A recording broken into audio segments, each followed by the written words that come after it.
1943. Over the burning skies of Sicily, a German pilot in a Focke-Wulf 190 locks onto a target.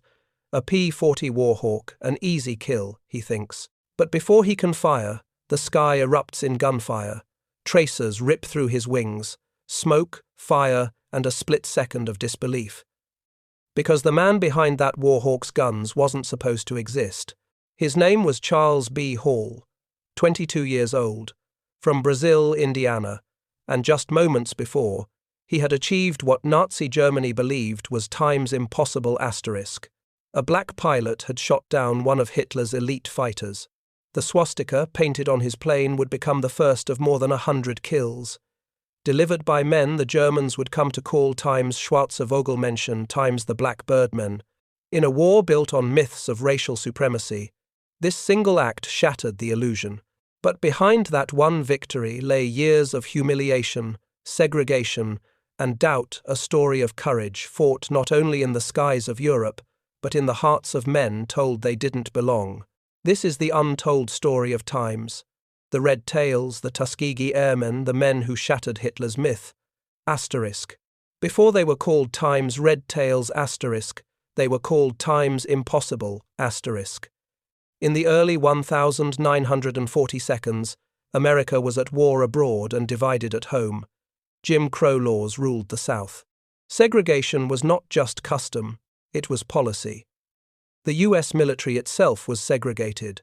Black men could serve, but not as pilots. The very idea of a black man flying a fighter jet commanding a machine worth more than most homes was dismissed as fantasy. Then came the Times Tuskegee experiment. Asterisk. Not a medical trial, but a test of faith, the U.S. Army Air Corps' reluctant decision to train African American pilots at Tuskegee, Alabama. It wasn't an opportunity. It was a challenge, a quiet bet by military leaders that they would fail. The airfield was isolated, resources were scarce, the instructors were skeptical. The men who arrived, college graduates, engineers, mechanics, were treated as though they were children trying to play war. Every maneuver was scrutinized, every mistake amplified. But they refused to give up. Under the leadership of men like Colonel Benjamin O. Davis, Jr., a West Point graduate who endured 4 years of silence from his classmates because of his race, the pilots of the 99th Fighter Squadron forged themselves through discipline, precision, and unshakable belief. They studied every angle of aerial combat, from energy tactics to dogfight geometry. They memorized German flight patterns and fuel limitations. They learned not just to fly, but to outthink the Luftwaffe. When the call came in 1943 to deploy to North Africa, the U.S. command still doubted them. They were sent on secondary missions, reconnaissance, patrol, and ground support, far from the glory of the European front.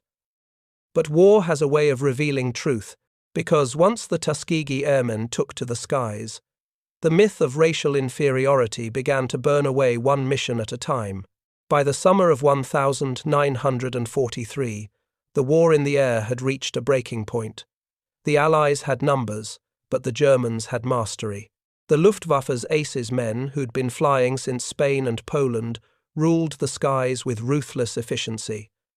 American bombers were being torn apart on daylight raids.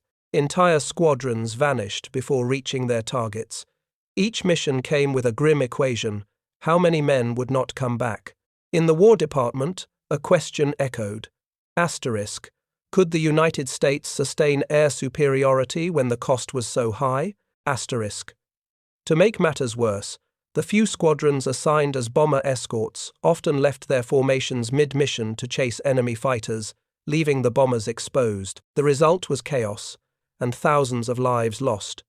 Commanders were desperate for discipline for a group willing to stay the course, to protect the bombers no matter the cost. But few believed such a force existed, and certainly not among the segregated airmen of Tuskegee. When the 99th Fighter Squadron was finally deployed to North Africa, skepticism followed them like a shadow. They were handed obsolete aircraft, assigned low-priority targets, and judged before they ever flew. Their first missions were reconnaissance, dangerous, thankless, and invisible. Every mistake was ammunition for those who wanted them grounded for good. Behind every takeoff, there was a battle not against the Luftwaffe, but against expectation. Every bullet fired was a statement, asterisk, we belong here, asterisk, and then came the order that would change everything. The 332nd Fighter Group, composed entirely of black pilots, would be assigned to escort the 15th Air Force's heavy bombers deep into enemy territory. It was a mission no one expected them to survive. For the Tuskegee Airmen, this wasn't just war. It was the ultimate test of whether courage and skill could silence centuries of prejudice, or whether the myth of racial superiority would stand unbroken. Absolutely, here's the *** deep dive 1018 ** section, written to match your cinematic tension-filled World War II documentary tone. It's structured to fill a full 8 minutes of narration, combining historical accuracy, emotional weight, and vivid pacing that fits a Netflix or James Janney-style narrative. February 1944. The Mediterranean sky was a battlefield. The 332nd Fighter Group, now known as the Tuskegee Airmen, had been assigned a mission that would decide whether they'd remain in the war or be sent home in disgrace. The target, German supply lines and bomber routes across Italy. The objective, prove they could fight and survive against the Luftwaffe, but the odds were stacked against them. Their P-40 Warhawks were outdated, slower than the Messerschmitt Bf 109 seconds they faced. The Germans had altitude, speed, and years of combat experience. The Tuskegee pilots had none of that, only discipline, teamwork, and something the enemy couldn't measure: purpose. The missions began brutally. Anti-aircraft fire turned the skies into storms of flak and smoke. Many of their comrades never came back. But instead of breaking, the 332nd got sharper. They studied enemy maneuvers, memorized radio chatter patterns, and rewrote the rules of air combat through sheer precision. Every sortie was data, every loss was a lesson. Then came the breakthrough. April 1944. The 332nd received new aircraft, P-51 Mustangs, sleek, powerful, and deadly. Their tails painted bright crimson, a defiant mark that would soon become a symbol of protection and pride. Their mission orders were clear: escort the 15th Air Force's heavy bombers B-17 seconds and B-24 seconds deep into enemy territory. No deviation, no chasing kills. Their job was to get the bombers home alive, and that's exactly what they did. On mission after mission, German fighters dove out of the sun, expecting easy prey only to be met by red tails cutting across the sky like blades. The 332nd's formation discipline was flawless. They stayed tight, protected their bombers, and refused to break ranks even when under heavy fire. Soon, word began to spread among the bomber crews. Asterisk. If you saw red tails above you, you'd make it home. Asterisk. May 1944. The air war over Italy reached its peak. The Allies were preparing to bomb targets deep within Germany: oil refineries, rail hubs, and factories that powered the Nazi war machine. The 332nd was assigned to escort the bombers over the most heavily defended airspace in Europe, Berlin itself. As they approached enemy territory, radar stations lit up, sirens blared. From the ground, black clouds of flak erupted. The German 88mm guns painted the sky with death. Out of the chaos came the Messerschmitts, 20 of them, diving at full speed. The red tails held formation. No panic, no confusion. Their lead pilot, Colonel Benjamin O. Davis Jr., gave one order over the radio: asterisk, stay with the bombers. Asterisk. The enemy swept in. The red tails met them head-on. A dance of life and death unfolded at 25,000 feet. Machine guns flashed. Wings caught fire. Planes spun out of the sky. The Tuskegee Airmen fought with surgical precision, breaking off just long enough to drive the attackers away, then returning immediately to their escort lines. When the bombers landed, every crewman noticed the same thing. The red tails had never left their side. That day, not a single bomber was lost, and it wasn't a one-time miracle. Over dozens of missions, the Red Tails maintained one of the lowest bomber loss rates in the entire U.S. Army Air Forces. Their success stunned military commanders. The very men who had doubted them were forced to confront the truth that skill, discipline, and honor knew no color. Asterisk, asterisk, narrator, reflective, emotional. Asterisk, asterisk, but behind every victory was sacrifice. Many of the airmen never returned from their missions. They weren't fighting just the Luftwaffe, they were fighting an idea. The idea that they were less. Each kill, each successful escort, was more than a military achievement. It was a strike against the myth of racial inferiority that Hitler's empire and even their own nation had built upon. And as their red-tailed Mustangs roared back across Allied airfields, crews would often look up, salute, and whisper one word, times respect. Asterisk.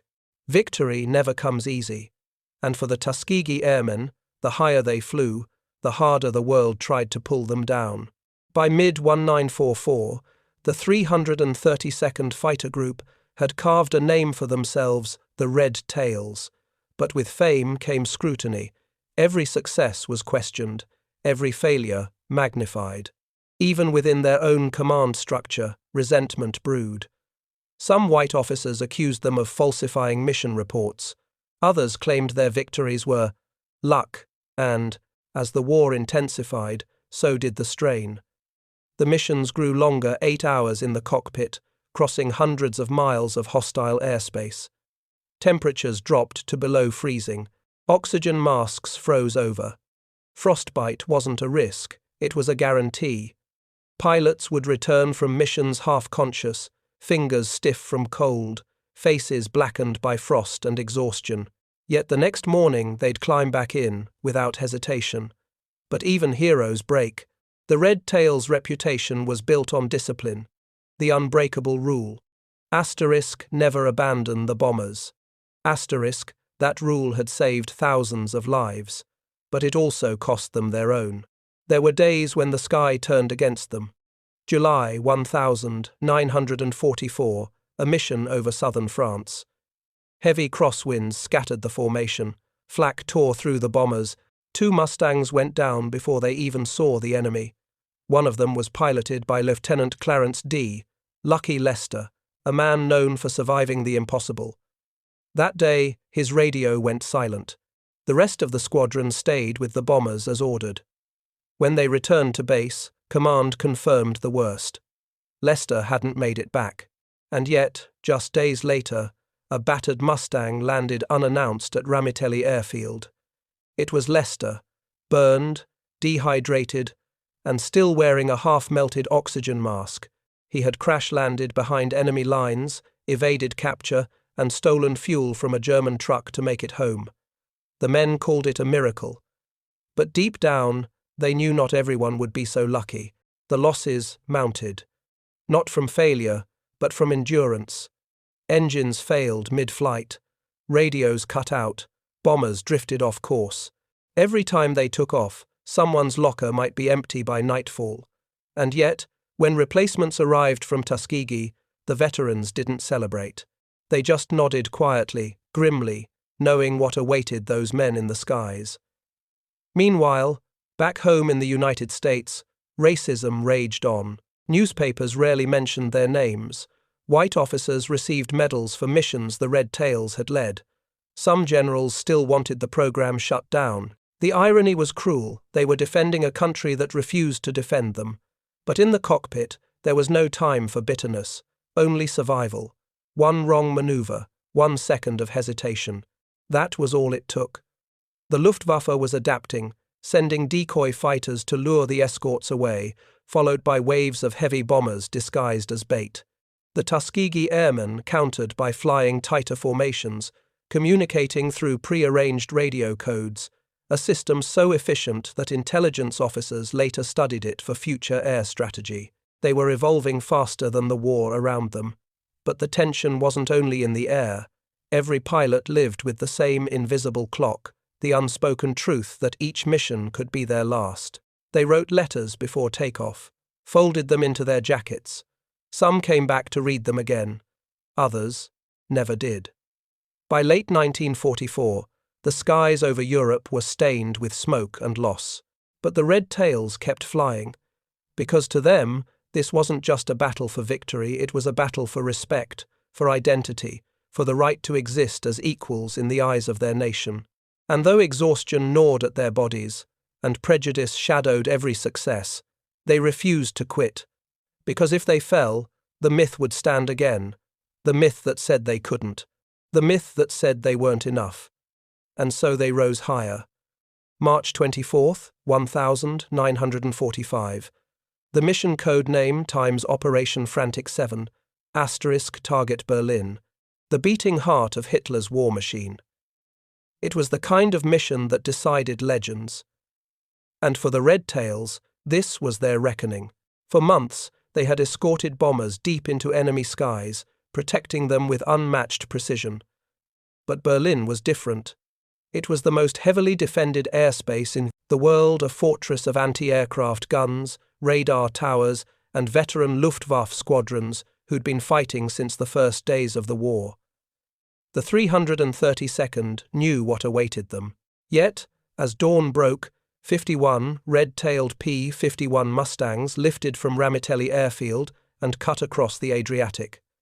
Hours into the mission, radar screens across Germany began to pulse. The Luftwaffe scrambled everything they had left: Messerschmitts, Focke-Wulfs, even the experimental Me-262 jet fighters. They were faster, deadlier, and technologically superior. On paper, the Red Tails had no chance. But war doesn't happen on paper. As the first wave of German fighters dove in, the Red Tails executed a maneuver so precise that it would later be studied at the U.S. Air Force Academy. They broke formation not in panic, but in perfect coordination, forcing the enemy into a chase that exposed their blind spots to covering wings above. The sky turned into a storm of tracer fire. One by one, German aircraft began to fall. The Red Tails weren't fighting for medals. They were fighting for something far greater, to prove they belonged in the sky. By the end of that day, the 332nd had destroyed 3 Me-262s, the world's first operational jet fighters. It was the first time in history that piston-engine planes had shot down jets. That single event changed everything. Reports flooded into Allied command. Bomber crews wrote home about the red-tailed angels, who had stayed with them all the way to Berlin and back. German intelligence intercepted radio chatter calling them times the Black Devil pilots. * Even the most skeptical commanders were forced to confront the truth. The airmen's escort record was unmatched. Bomber losses under their protection were less than half the average of any other group in the 15th Air Force. The experiment the Army had created to prove that black pilots couldn't fight had just produced one of the most effective fighter groups in the entire war.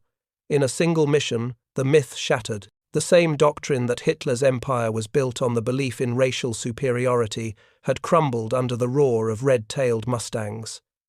And in that moment, the world changed. Not because of propaganda, not because of politics, but because of proof written in contrails and courage over the skies of Berlin. When the guns finally fell silent in May 1945, the Red Tails had flown over 15,000 sorties. They had destroyed more than 100 enemy aircraft, sunk a destroyer, and protected countless bomber crews across Europe. But their greatest victory wasn't measured in kills. It was measured in respect, hard-earned, undeniable respect. As the war ended, generals who once doubted them now fought to have them under their command. Bomber crews wrote letters home about how the colored pilots saved their lives. And yet, when the Tuskegee Airmen returned to American soil, the applause faded quickly. They came home heroes to a country that still forced them to sit at the back of the bus. In uniform, decorated with medals, they were denied service in restaurants, refused housing, and called by the same slurs they'd heard before the war. The contradiction was staggering. They had fought tyranny abroad and met it again at home. But they didn't stop fighting. Many of the airmen went on to break barriers that reshaped the United States military. Colonel Benjamin O. Davis, Jr. became the first black general in the U.S. Air Force. Others became engineers, flight instructors, civil rights advocates, carrying their discipline and dignity into every battle that followed. Their service planted a seed that would grow into something larger. When President Harry Truman signed Executive Order 9,981 inches, 1,948, desegregating the armed forces, it was the Tuskegee Airmen's record that made it possible. Their courage had proven, beyond argument, that segregation was not just immoral, it was inefficient. They hadn't just changed the battlefield, they had changed America, and their legacy didn't stop there. The Red Tails became a symbol of excellence for generations of black pilots, astronauts, and officers. From the cockpits of Korea and Vietnam to the command modules of NASA, their spirit lived on every time someone was told they couldn't, and did it anyway. Decades later, historians would revisit their missions, tracing the contrails that stretched from the skies of Berlin to the conscience of a nation. Their story was never just about war, it was about what it means to stand against the impossible and to prove the world wrong. Today, the name Tuskegee Airmen carries a weight that transcends history books. It's a reminder that courage isn't born from power or privilege. It's born from conviction, from men who, when told they couldn't fly, soared higher than anyone expected. The Red Tails didn't just shatter Hitler's myth, they shattered America's too. Here's your *** conclusion and call to action. 32 to 034. 00 ***. Written to deliver a powerful emotional closure that both honors the Tuskegee Airmen and invites the viewer to engage, reflect, and continue the story. 80 years have passed since the Red Tails carved their legacy across the skies of Europe. But their story isn't just history, it's a mirror, a reminder of what courage looks like when the world tells you to stay grounded. They didn't have equal chances, they didn't have equal rights. All they had was faith, skill, and an unshakable will to prove that dignity can fly higher than hate. When the Red Tails faced the enemy, they weren't just fighting for victory, they were fighting for the right to be seen, the right to be believed, the right to belong. And through the roar of their Mustangs, they left a message for every generation that followed. ***. No one defines your limits but you. ***. Their legacy lives on in every pilot who takes the skies, every dreamer who refuses to quit, and every person who chooses courage over conformity.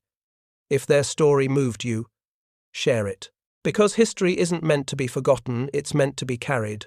Tell someone about the Red Tails, about the men who fought 2 wars, one against fascism and one against prejudice, and won them both. Like, comment, and tell us, what does courage mean to you? Because somewhere, in another time, another place, someone will need to hear that it still exists. This was Time's The Red Tails Who Shattered Hitler's Myth, the untold story of the Tuskegee Airmen, ***, and their flight still hasn't landed. July 2nd,